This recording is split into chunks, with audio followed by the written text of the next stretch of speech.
Hello, welcome to Trust Your Glitter podcast. My name is Kristinabelich. I am a comedian, astrologer, tarot card reader, and I'm here with this week's astrology for the 23rd of July through the 30th of July 2023.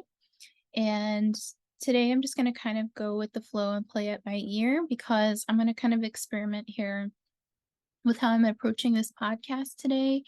And basically, I was looking at the transits in the sky, and we have so much going on when it comes to do with the divine feminine.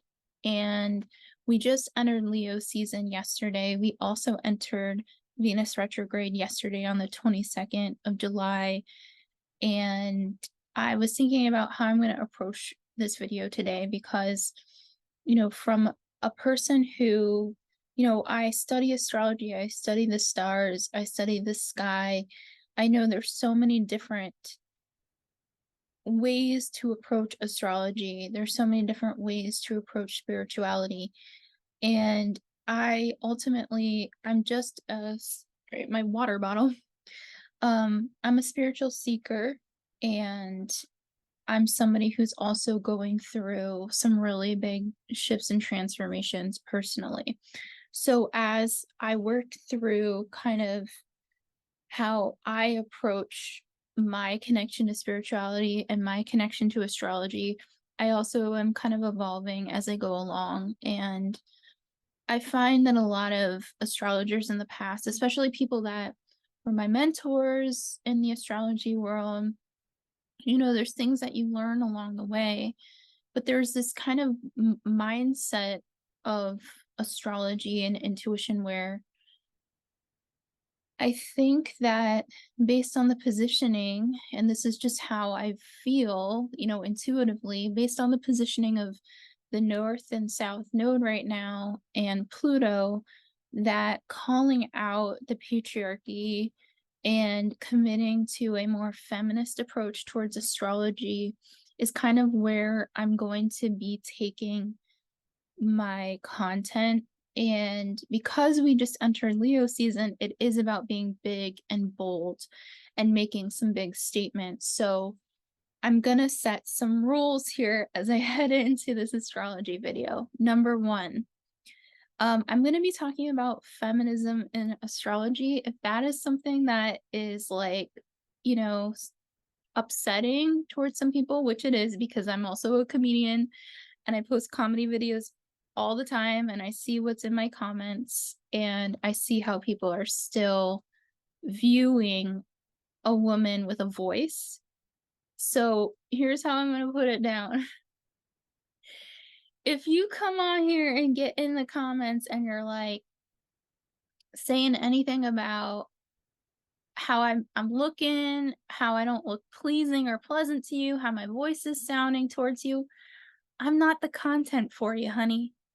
I hate to tell you, but if you want to get in my comments and tell me anything about how I'm looking, how I'm speaking, how I'm getting towards a nerve in your body or some sort of hidden trauma you all have towards your own mother wound, I'm not here to be I'm not here to be the wound healer towards that. I'm here to express the poetry in the sky, which is astrology. Like, astrology is such a gift towards us. So if you're up in these comments saying some ish about my videos, I'm gonna delete you. That's rule numero uno. So the next thing that I also want to talk about is, we're in a very unique year. 2023, as I continue, every video will probably have some version of this.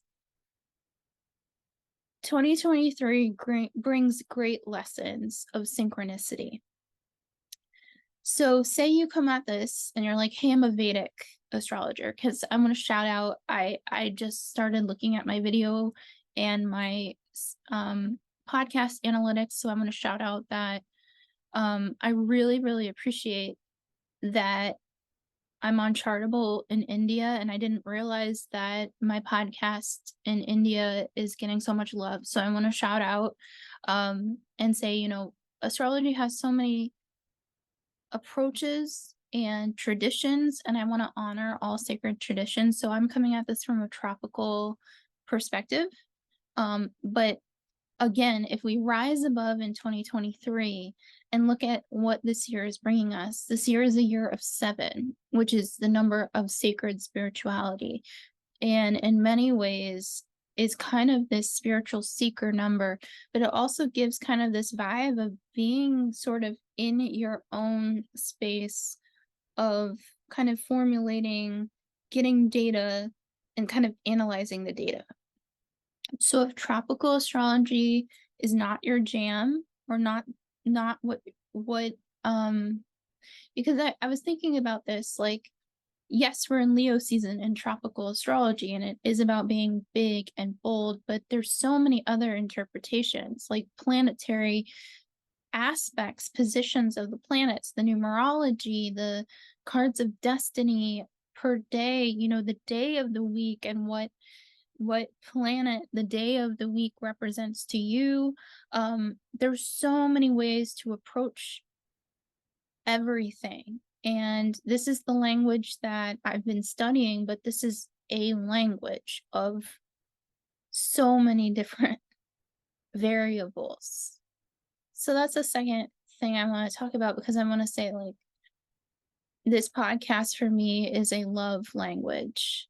This is an offering, and also like me learning to feel comfortable in a space where maybe I don't feel comfortable being on video, as opposed to just going into stand-up comedy venues and doing my thing and then leaving, is the change for me. So that's where I'm at right now, and that's just kind of going into this video.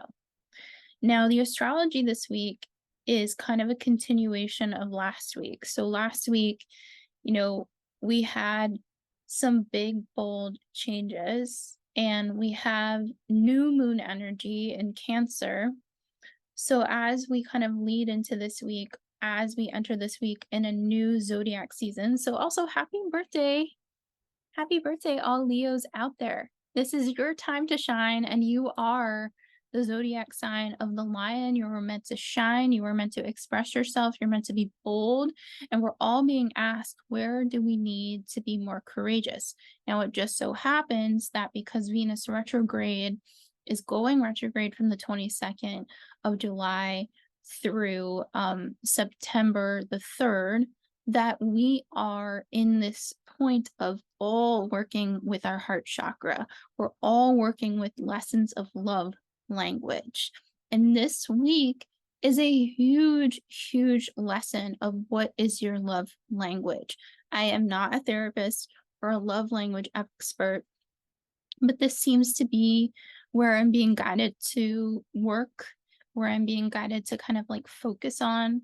So a lot of my inner work right now is about love language, how to really dig into that. So we had that new moon last week, which was really about assessing the emotions around the mother wound, the mother energy, generational trauma, because we have the opposition and the squares. So we had an opposition with the lunar energy to Pluto, who's in retrograde in Capricorn. Then we have the squares when the North Node last week entered, and South Node, North Node and South Node changed signs. North Node entering Aries, South Node entering Libra. This week we have an interplay. We also had a yod that's continuing in the sky. The yod being with Venus in Leo is still playing a role. So the apex of the yod, the very potent point of the yod, finger of fate, finger of God, fans out between Pluto and Capricorn, and Neptune, who's also retrograde. So Pluto's retrograde, Neptune's retrograde in Pisces. So it is about creative expression. And with a yod, it's like you have to do this or you are not fulfilling the purpose of the yod. So interesting enough, yesterday, lunar cycle wise, the moon was in the sign of Virgo. So on the East Coast, that would be Saturday, the 22nd. Now, as the moon moved through the sign of Virgo, as she was approaching the sign of Libra, the moon for a good couple of hours in the sky on the 22nd formed something called a mystic rectangle in the sky. So the energy yesterday was this extremely psychic energy right before, and I would say also influenced during. Venus was about to go retrograde, and just a couple of moments, I mean, it was like what, 20 something minutes before the sun entered the sign of Leo. So we had this heart chakra opening. It was like, if you didn't feel the energy, somebody around you did. Somebody intuitive really, really felt that energy. It was this very mystical sense of being. And with the lunar energy, I really think that the lesson is like, this is the work. If I were to give it a tarot card, I would give it the 10 of Wands. It's like, this is your heart work. This is your spiritual work. This is what you're going to be taking into the next few weeks ahead as we work with Venus retrograde. So for me, it's being more bold in the fact that, this is a feminist astrology podcast, and I'm drawing a line in the sand and saying that, now with the Venus retrograde, that's going to move along to how that's interpreted, how I learn to express myself, because this is a constant experiment, this podcast. But that's how I'm going to approach the skies this week. And I'm going to pop over and kind of get into these aspects and transits. So the 23rd, let me just check the time. Okay, cool. So Chiron today is the 23rd as I record this. Chiron, who is in the sign of Aries at 19 degrees, is going retrograde and will be going retrograde until December 26th. We'll be going from 19 degrees of Aries to 15 degrees of Aries. So the things that I find really important about just like taking notes, kind of looking ahead, is we're going to be visiting. This week gives us a long-term lesson. It's like if you watch a tide coming in and a tide kind of rushing over, or rushing like an undercurrent. The overcurrent of this week is getting us ready for 2024. What we're doing this week will affect us in April of 2024. And it's really important to note that, because the degree of 19 degrees Aries is the degree that the total solar eclipse on April 8th, 2024 will take place at. So when I'm looking at this and I'm looking at the overall vibes or energy, again, I'm not a huge fan of Sabian symbols, but when there's degrees that are involved that are repeat degrees, I want to look at the Sabian symbol just to kind of get an idea. Do I think the Sabian symbols need to be rewritten? Yes, I do. But the one that, so 19 degrees Sabian symbol, which is like a channeled degree. It's like every degree in the zodiac has been channeled and has like its own message.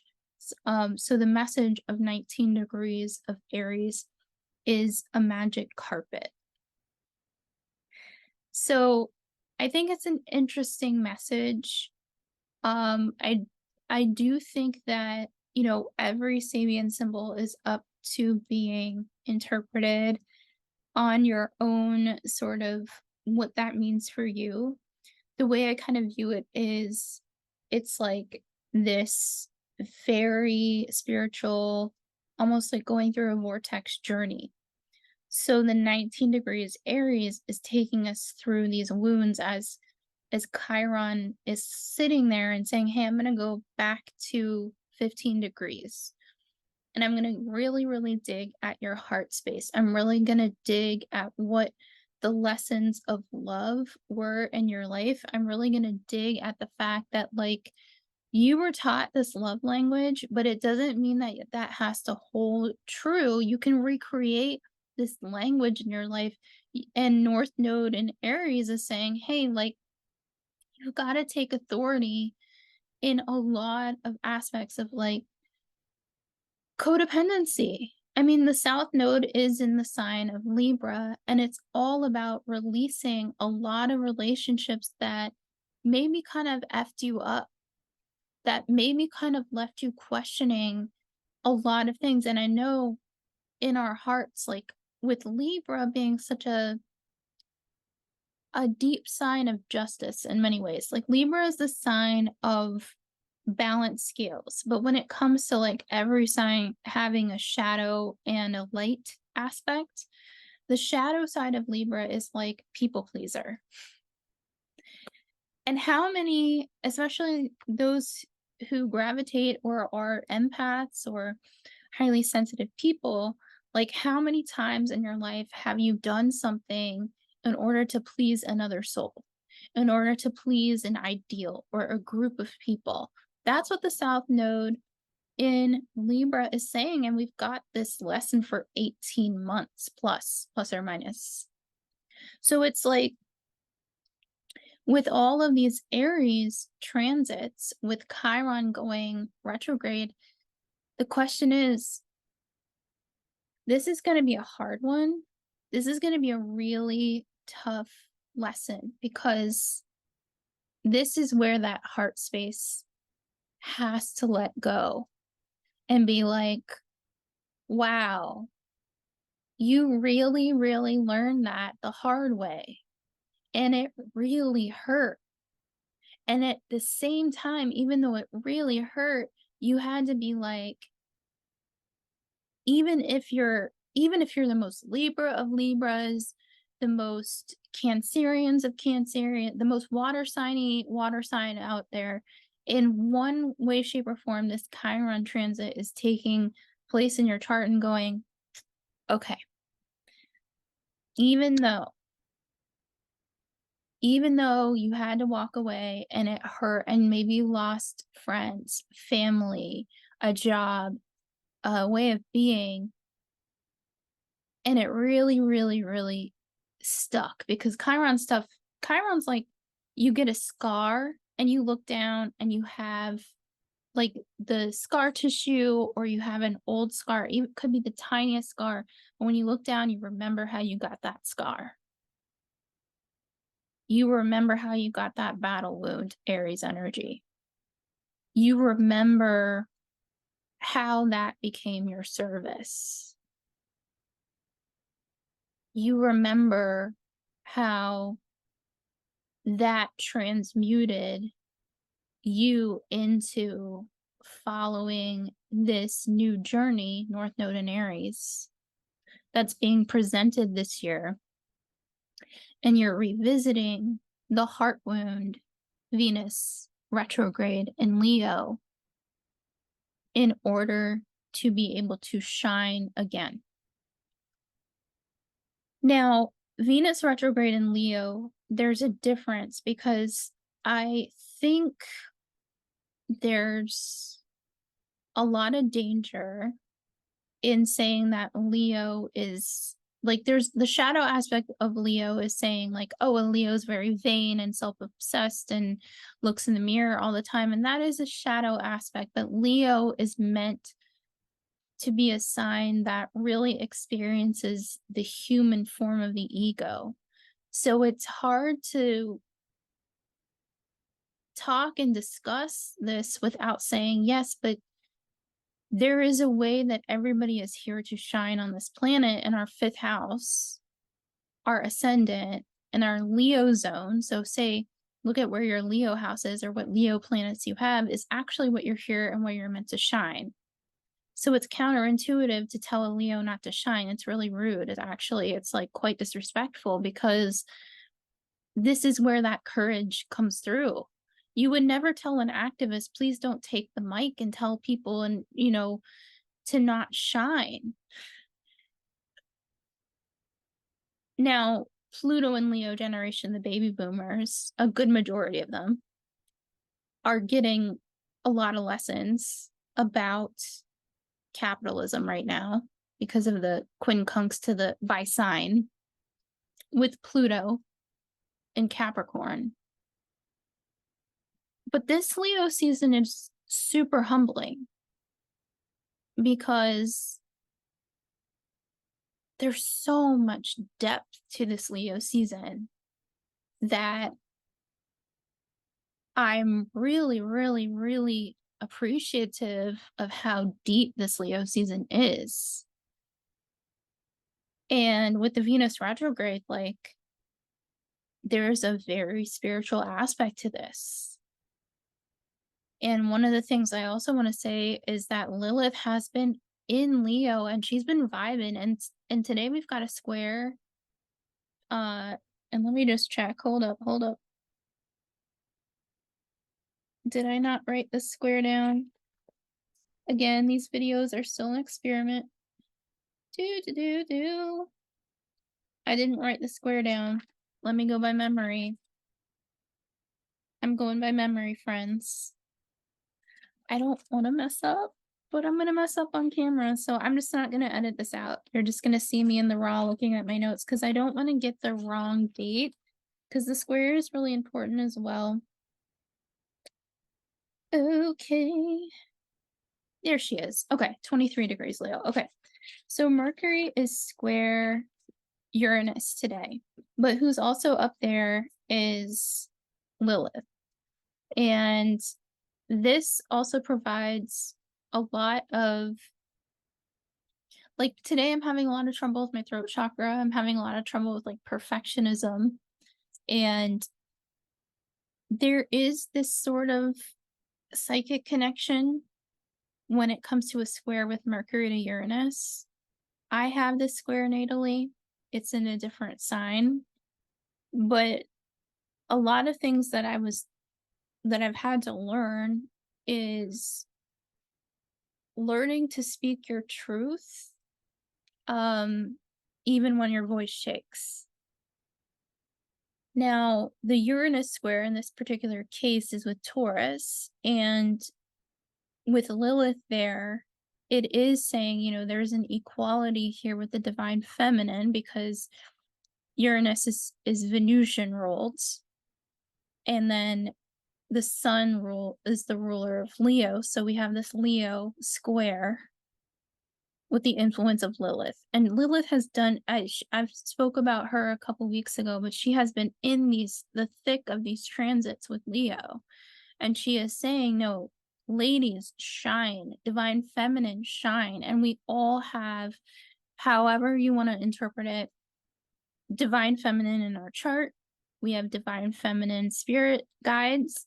We have divine feminine influences in our life. So say, and I know I have a lot of, and I also want to shout out the men who are listening because I've been super surprised, y'all. I'm so surprised when I started looking at my stats, because I've been doing this podcast and I didn't really look at analytics.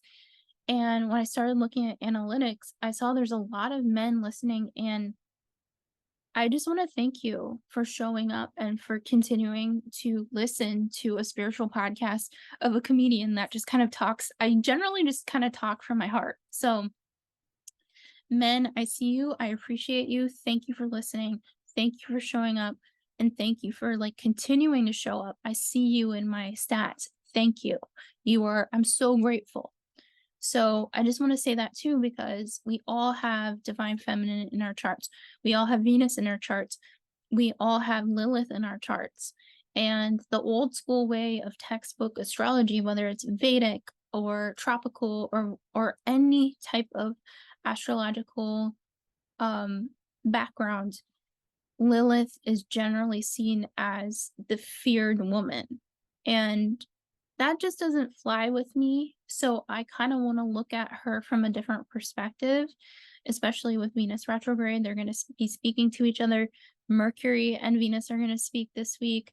They're going to be having an astrological connection this week really trying to get us into our heart space. So it's literally our throat chakra and our heart chakra align this week. And I don't think the specific dates are something that I want to talk about as much this week, because I kind of see it as a universal language of light and love. And light is the universal language. And the light languages are out this week. So I'm going to step back from my obsession with tropical astrology for a second and say this is above my pay grade stuff.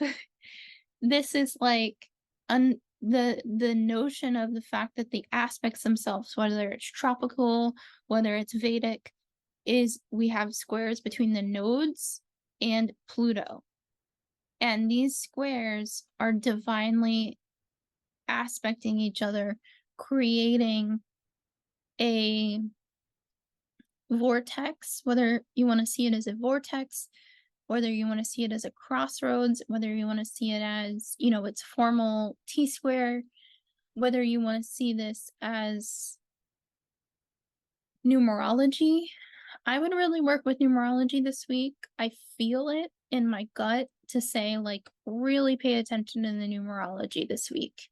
Really pay attention to the repeat numbers. Really pay attention over the next few weeks, especially through early September, to what themes are coming through in your life. A lot of like pop astrology articles are going to be like, oh my God, a lover's going to come back into your life. That's possible too. But the lesson here is saying, do you want this lover back into your life? What love language? Because I'm saying this from a personal perspective as well. We have exes for a reason. Our exes are exes for a reason, you know? And yeah, sometimes people can separate and come back together after they've learned a lesson, especially in the twin flame journey. But ultimately, what is your love language? What is your love language? Your gut and heart already know. If if you're gonna see a bunch of articles that are like, oh my God, OMG, they're probably gonna be like big, bold text. They're probably gonna like, wait, here's like kind of a format. It's gonna be like, what does this summer's Venus retrograde have in store for your love affairs, your love life? OMG, what exes are coming through in this summer's Venus retrograde? Can I just say something? Lilith up there too. And you know what Lilith's saying? Fuck that shit. Fuck that fucking shit. That's what she's saying. That's what she's saying. So we'll talk about the moon as well, but I just wanted to talk about that because we're also going to have connections this week. Venus and Mercury are going to find each other. And then at the end of the week, as we go into the weekend or through the weekend, Mercury is going to be entering the sign of Virgo. So before Mercury enters Virgo, we are going to have lessons with this yod that's been in the sky. This yod, this finger of fate, is going to be also having a connection with Mercury at the apex as well. So Venus, Lilith, Mercury are all going to kind of be speaking with Pluto retrograde in Capricorn and Neptune retrograde in Pisces. And the interconnectedness and sacred geometry that comes through is also above my pay grade right now. I think I would need to sit in temple. I would need to sit in, by temple, I mean to sit in meditation and really get the downloads of that. So I think that really means that the answers come through you.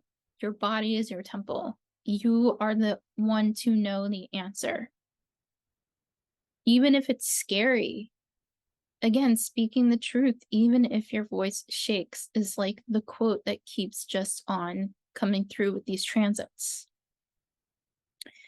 So the other piece of this is I'm doing a little bit of a mini project as well, which is building / rebuilding a new vision for yourself. So this is me kind of doing a lunar moon experiment, and I'm moving with each moon phase and trying to manifest with the moon.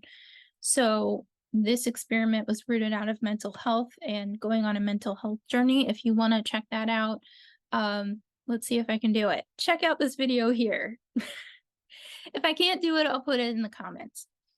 But I'm also documenting a little bit of a mental health journey that I'm going on. Not a little bit, a lot of bit of a mental health journey that I'm going on, and rewriting and my connection to stand-up comedy. So I'm documenting that and working with the lunar cycles in conjunction with that.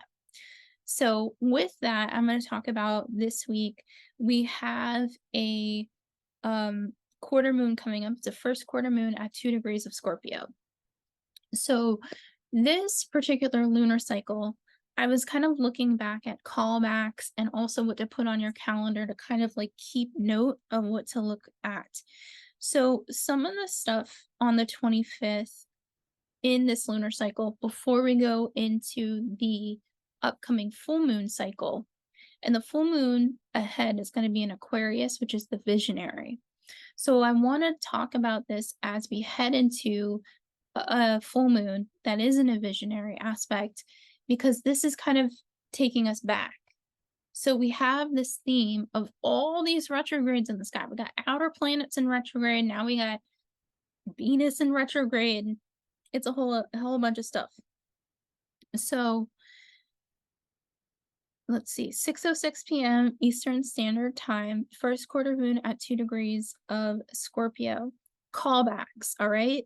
In the comedy community, in jokes, like there's a joke callback where it's like you're in the middle of a joke and you call back to something earlier in your comedy set.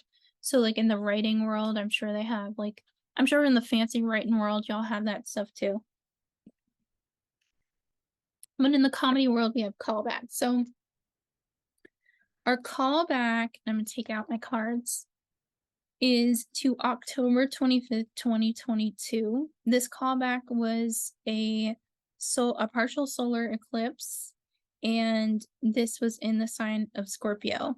And so the note that I wrote on this was stacking assignments collectively. And that's the note that came through, stacking assignments collectively.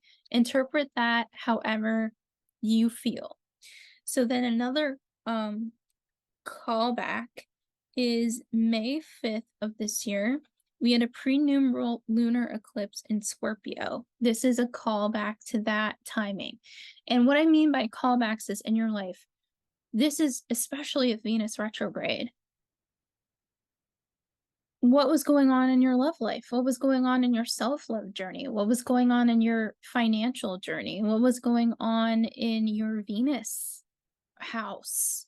Venus houses are your second house and your 7th house. Where's your Venus? What's your Venus story around then? What are you continuing to release around that? And then at the end of this, I'm going to do a writing prompt. So stay for the end of the video and I'll do a writing prompt as well. And this is for the first quarter moon. The other kind of save the date here is October 28th, 2023 of this year. We have a partial lunar eclipse. This is at 5 degrees Taurus. So this is opposing. This is the energy of illumination. We're seeing the illumination of what's going on. So this energy of this first quarter moon is kind of getting us in the vibes of this. Because I think it's so interesting. Here's these nodes left this place. The North Node and South Node left this place. They left this journey behind of the North Node in Taurus and the South Node in Aries. And now, when we do the callbacks, those nodes were still in North Node Taurus, South Node Scorpio. Now, when we're getting these kind of save the dates and with this first quarter moon, we're looking at this with the perspective of a North Node in Aries, South Node in Libra. So the North Node's direction is saying, okay, yeah, you got that lesson. It was emotional as hell. Of course it is. It's in fucking Scorpio. The lesson was supposed to be painful. And because North Node Aries, Mars ruled sign of Aries, you know, Scorpio is also ruled by Mars, also ruled by Pluto. So here we have this underworld Martian sign. And here we have this in your face fire sign, Aries, being like, ah, I see you. You might be sitting here with your cards, getting out your playing cards, building this thing. Let me take out the Joker. This is an interesting time. Oh, there's another Joker. I don't know if I've shuffled these ones. Okay. And the Sabian symbol for 2° Scorpio is a broken bottle and spilled perfume. A broken bottle and spilled perfume. And the questions that come to mind with that would be, when you think of a broken bottle and spilled perfume, and you think about Mars energy, and you think about Pluto energy, what does perfume mean to you? Is it something that a divine feminine in your life had, perfume? Is it something mother wound healing? Does your mother or the mother that raised you or a divine feminine, sacred feminine energy, what kind of bottle of perfume did they have? What did it smell like? Like, when did they put on the perfume? Like, how did it make you feel? Was it like a specific scent for a specific season? Was it one of those bottles that has like the little poof? Was it Chanel? When I think of perfume, like if I were to think of perfume, I would think of Elizabeth Taylor, and she had this girl, rest in peace. All right, I'm gonna trash your perfume. I swear to God, my grandma, and then like generationally, loved the freaking White Diamonds perfume. And there was this commercial back in the day. I'm sure it's on YouTube, but it was just like, if you want to think about going extra, the commercial just went extra. It was just like, girl. And the thing is, I love Elizabeth Taylor. She was a Pisces, but like, I wonder if she had any Leo in her chart. She was extra. She was mad extra. And I really loved Elizabeth Taylor, but girl, your perfume smells. It smells like church to me, because obviously, people were, it was like Christmas church, and it was just smelled like you took like musk. I think musk was probably the scent, but it just smelled like death to me. And then like in the commercial, she's like, these always brought me luck. And it's like her with like diamonds, and you're just like, girl, you going extra. And like that is her job. That was Elizabeth Taylor's job. And I pulled a card, it's the 2 of Diamonds. Now in tarot, this is the 2 of Pentacles, but interesting that it's diamonds. I didn't even, that's funny. That's funny. The 2 of Diamonds is about finding balance. What is this card? King of Cups, King of Hearts. Oh, there's a quincunx between the Sun and Saturn retrograde in Pisces this week. Let me check what day that is. These have always brought me, I just like freaking love, so funny. On the 29th. So towards the end of the week, there's kind of tension between the Sun and Saturn, but it is also about like valuing responsibility, valuing where your respect holds. I personally like Saturn in Pisces. We had an opposition last week. I didn't mention it on the video. I mentioned it on my Instagram because I viewed it as something positive. And it was meant to, the opposition between Mars and Saturn last week, I saw as very helpful, because we have a North Node in Aries. And to me, it was like, no, just value the work. Value that this is spiritual work. And I think in a lot of ways, like, spiritual work is very vulnerable. Spiritual work is literally, like, if we want to look at Pisces energy in the sign Saturn in Pisces, it's the fish, it's the work of the fish, it's the work of the sacred vulnerability, it's the work of the sacred space, it's the work of, yeah, this is gonna look messy. You're gonna feel like a fish out of water. But we've got a yacht in the sky with Neptune. Neptune's got your back. Pluto has your back in the way that Pluto has your back. Pluto has your back in the way that it's like, well, you can't, I mean, you can run, but you can't hide. Hon, like, you just can't run from the work. You can I've been watching this show about near-death experiences. It's a podcast. I don't know the name of it. I don't remember the name of it right now. And the reason why I've been watching this podcast is because I'm on a mental health journey, and I'm going to be super transparent about this on my podcast as well. You know, I'm a suicidal ideative depressive. I'm going through deep therapy. I'm back in my hometown, and I'm committed to my therapy journey. And I have a work addiction. I have work addiction. So like, I'm the kind of person who has a lot of Capricorn, a lot of Aries in my chart, and I will work and work and work until I fall over and like feel like that's the right thing. So as a counterbalance to that, I've been taking like different classes, I've been going to therapy, and I've been slowing down on my comedy journey, and I've been sharing my experience. That's how I'm showing up right now in service to this very vulnerable experience, because I'm showing up for the people who I've lost a lot of people to suicide. And so I'm trying to like understand the near-death experiences. And so a lot of the themes of listening to people who have gone through near-death experiences is when they go up into this light space and meet God or universe, they are in a life review.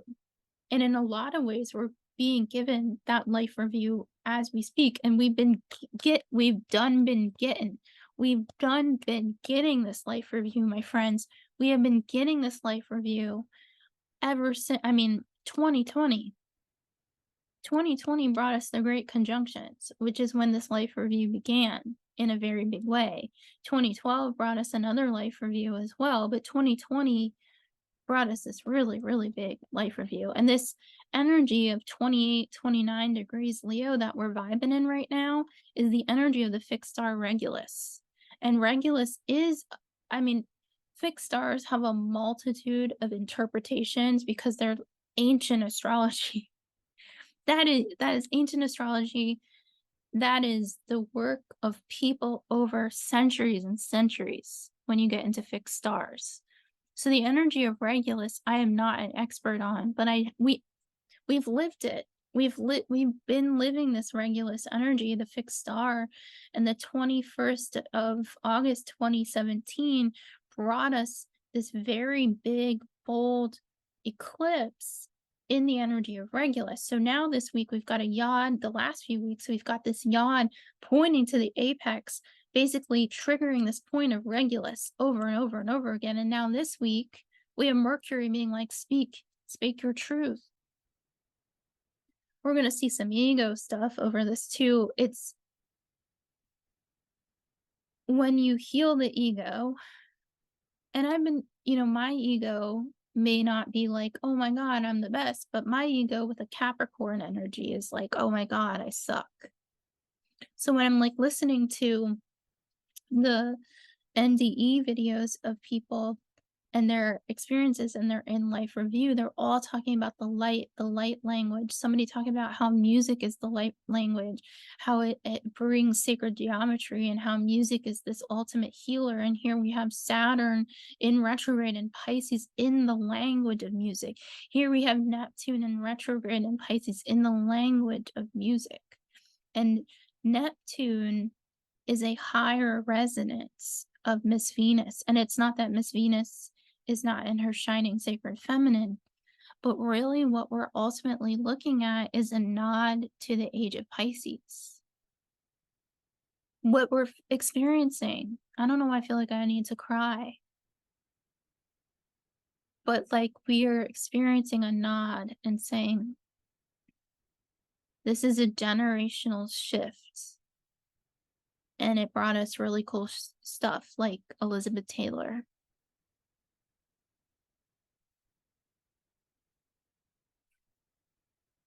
I mean, it brought it, I'm just thinking about like,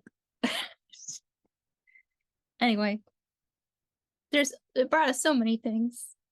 Who's the guy in Brooklyn, the mermaid? My friend sent me the mermaid videos and he like roasts people.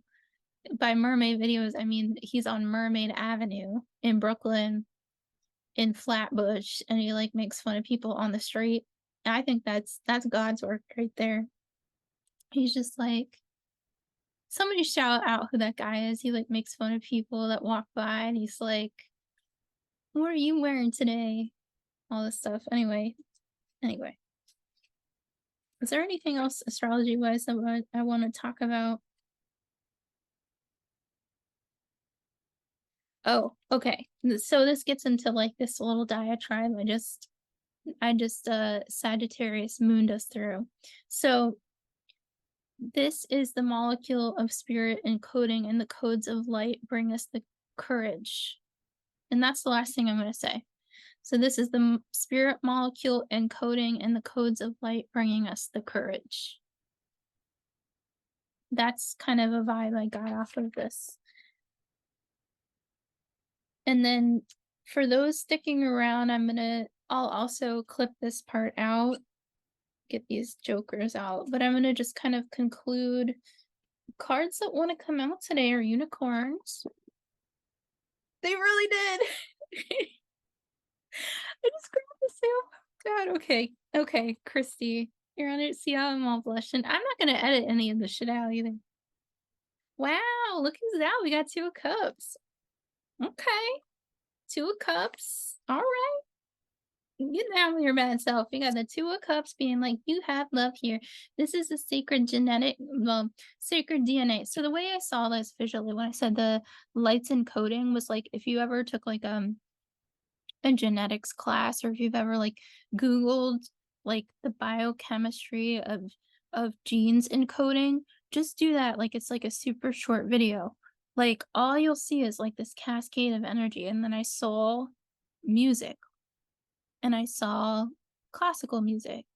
And to me, DNA is classical music. So it's like this idea of like almost if you set watching like the cascade of like an enzyme talks to this protein and wakes it up, and then that protein goes here and then it breaks up, and then this molecule speaks to this molecule, and then you just see the cascade of like DNA transcriptase and reverse transcriptase. Like that's what I see when I see this. It's like even in this one, I didn't mean to flip people off. We've got the lion, the Leo lion, the DNA, Mercury. Oh, maybe I should sit with this card for a second. I'm on my vibes right now. When I get like this, I just go with the flow. And sometimes this is what it's like to get a reading with me. I kind of move with the flow of the water. So here we have the DNA molecule of courage, and here is sacred masculine and feminine. In this particular case, yeah, they are sacred masculine and feminine. I would interpret the feminine has some sort of herb on her crown, like a wreath of herbs or a wreath of leaves, and then the sacred masculine I would interpret has like sunflowers. That's how I interpret it. And they come together equally. So I think this is the yod. I think that this 2 of Cups is for this yod in the sky between Venus and Mercury and Lilith and Neptune retrograde in Pisces and Pluto retrograde in Capricorn.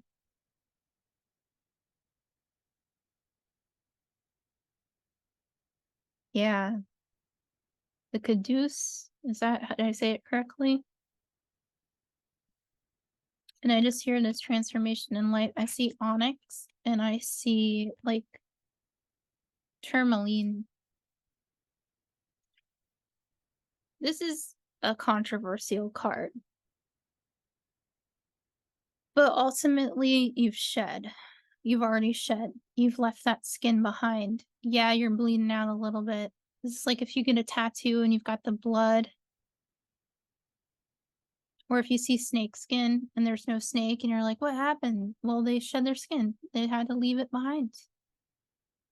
Yeah, they're raw as hell. This can also be rest or you're at the end of a tough cycle. Yeah, it's exhausting. Yeah, it's exhausting. Trauma work, which is what society's going through, is absolutely exhausting. But it's the work. The World card, to me, this is just the chart is like I hear it as off the charts. That's how I interpret this card today. I'm not going to interpret this card like this every day. And this card is in Leo season right now. As the world turned through the fixed signs.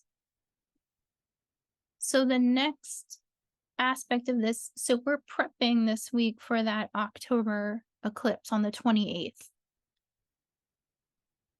Leo season is being like, gotta shed, because by the time we get to that eclipse, you are, it's not that like every aspect of your life is going to be shed off, but this particular heart chakra stuff is transforming you towards empowerment. Pluto. Man, I want to pick more cards, but because I never like to end with the devil because I was raised Catholic.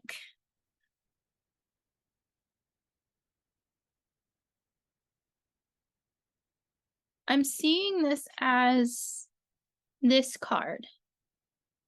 And you have the choice.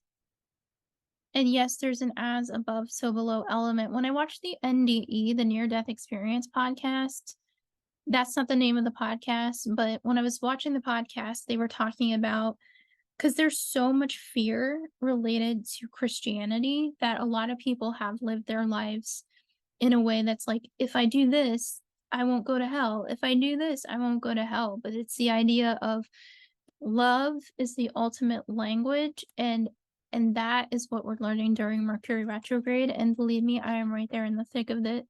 I'm talking about it, but I'm also learning it as I go. So I'm not an expert here. I am also in the thick of it, but I'm also reflecting what I'm seeing in the cards. You have the choice to have your everybody has a third party in their relationships. That's how I view it. There's always a third party to every relationship.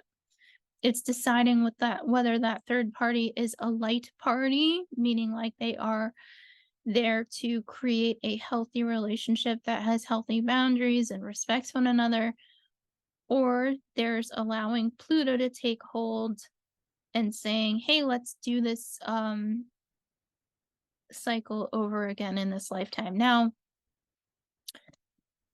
I am very, very aware of karmic contracts, but that's why we have these eclipses. Eclipses are incredible at breaking up karmic contracts for us, and we can get them often several times a year. So this is a particular case where if you feel laid out this week, if you're like going through some type of illness or injury or wake-up call, usually an illness is a wake-up call. Usually an injury is a wake-up call. Sometimes that takes a while to integrate because we're on a planet with so many freaking demands, and Pluto is still in Capricorn. That is capitalism and tells us that we have to work until we fall over. And that's the good thing to do. That's what it tells us. And now as a society, we're breaking that role. Generational karma, generational trauma. Interpret it however you will, but I'm going to keep on talking about it. These are some powerful cards. Any other unicorn cards that are all in my damn lap right now? Ooh. Ace of Wands. And I'm not editing that part out. I might look like a fool, but you know what? I'm here for the love. I'm here from a place of good heart space. Ace of Wands.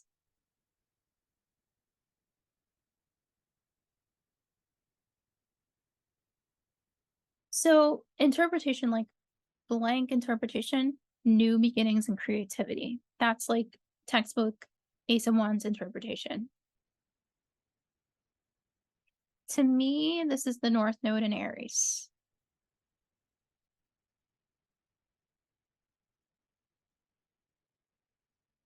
And I think that, like, yes, there's a lot of fire in the sky, but it's really about that heart passion. You know, what really lights that heart space up for you and continuing to strive towards that. And then let's do, I'm only going to do 2 playing cards. These, we got 5 of spades, which is 5 of swords. Oh, well, 2 fell out. So 4 of cups, 4 of hearts. Who else? Oh, 3 of cups, 3 of hearts. This one is very special.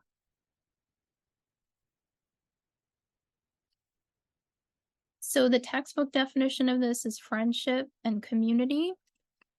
The textbook definition of the 4 of cups is not seeing what's in front of you or depression. And the textbook definition of the 5 of swords is moving on from the past. How I see them together is 3, 4, 5 in reverse. So 5, 4, 3. To get to the 2 and the 1, I don't know. How do we get to the 2 and the 1? What's the recommendation for getting to the 2 and the 1? You can't make this up. The 2 of clubs, which is the 2 of wands. I don't know what, I hope this is still recording. I just got a thumbs up and I don't know where the thumbs up, what I hit. The 2 of clubs, 2 of wands. I don't know if that went out or not. Hopefully it's still recording. If it's not recording, I'm gonna be sad. But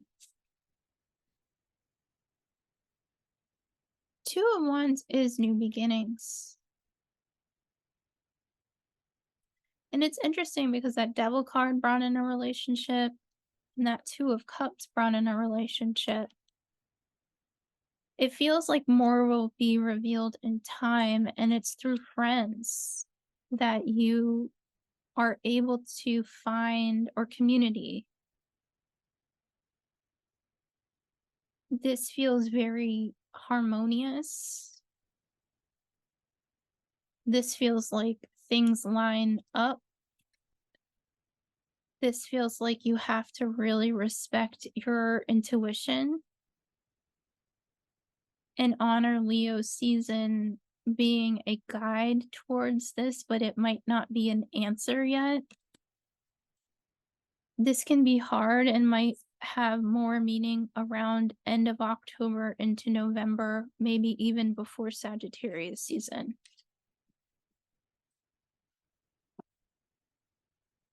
Okay, so I hope this is still recording, but this has been my reading for the week. If you're sticking around for the writing, as I have like cards that all these guys just like fell. Oh, never mind. I'm just looking at what fell. Okay. So let me move this. If you're sticking around, I'm going to move some stuff around and get more comfy seated. So because we have a quarter moon this week, I want to do a little bit of a writing exercise for the upcoming quarter moon in Scorpio. Now, I'm kind of learning as I go, so it's not going to be perfect, but I was thinking about a couple of different things. I was thinking about the fact that we had Venus retrograde, and this is building off of the 5 W's in the age of building, rebuilding, a new vision for yourself. And this is a writing prompt activity. And I'm going to continue with that with every lunar cycle and just keep on building out. So let me talk about something that helped me. It might help you. So this is the first quarter moon in Scorpio writing prompt. This is in honor of the Scorpio energy and also kind of giving a nod to the eclipses we've had in Scorpio and the eclipses to come in Scorpio. And the theme is relationships. So I want to talk about this when it comes to 3 different factors. 1, romantic relationships in your life. 2, your relationship to money, because this is Venus energy, and Venus is about love, money, that feminine, sacred feminine energy. And 3, relationship to self.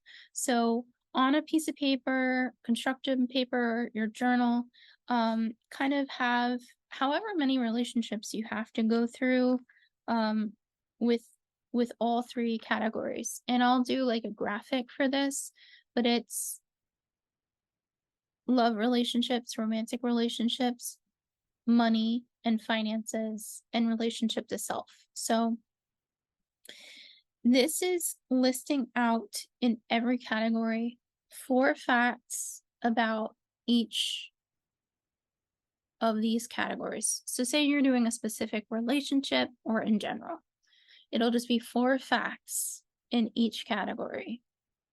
Then moving on to 4 feelings of each category. And then moving on to the third part, which is the story that continues here. And it's not, there doesn't need to be a resolution right now, but it's just kind of looking at the clarity. So it's 4 facts of these relationships, whether it be romantic relationships, money relationships, relationships to self. And it can even be columns that you write this in. 4 feelings, and then kind of the overall, what's the continuing story or theme? And that's it. That is the writing exercise, and kind of digging into that, kind of getting really clear around that, kind of seeing what that is and seeing any patterns. So you can kind of go back with your highlighter, or in my case, got my handy dandy pink pen, and you can kind of circle and just be like, this here. Let me, for example, do I have anything here that I would want to share?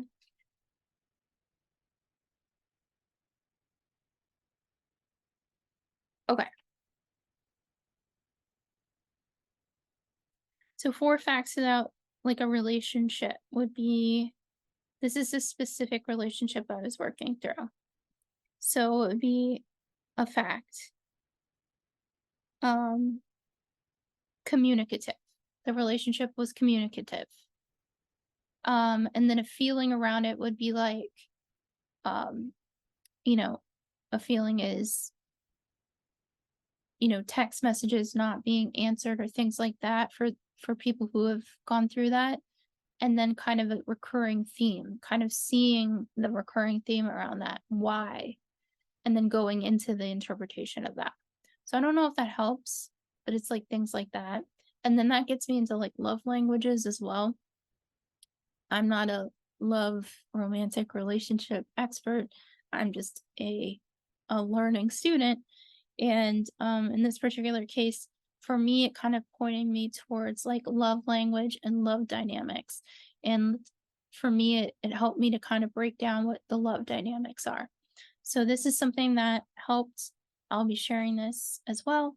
And I hope that you enjoy this podcast today. If you enjoy any of the work I do, please, please, please give me a follow on social media. Kristinabelich here on YouTube, Kristinabelich here on Spotify and Rumble, and all of the social media places, platforms I'm on. please, if you can, rate and review this podcast. I am so excited. This week I didn't make Chartable in the United States.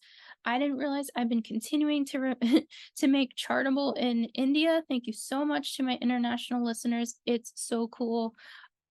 I didn't even know. I've always wanted to go to India. I've always wanted to kind of travel as many places, and the fact that my podcast is getting love and support internationally, I'm like, oh my God, that's so cool. I think it's so cool. I think like you make this little podcast and it gets like broadcast. You don't know it sometimes it just feels like you're in this little room looking at astrology transits and being weird. And so thank you. I'm very grateful. I also want to say thank you to those who continue to support this podcast. And for those who have any questions, you're definitely welcome to ask. If you have astrology questions, all of my contact is linked in the show notes and my social media. So thanks for listening to Trust Your Glitter. I'm Kristinabelich, and this is my light language, my love language of astrology that hopefully helps somebody out there. So lots of love, namaste, lots of light. Peace. Bye.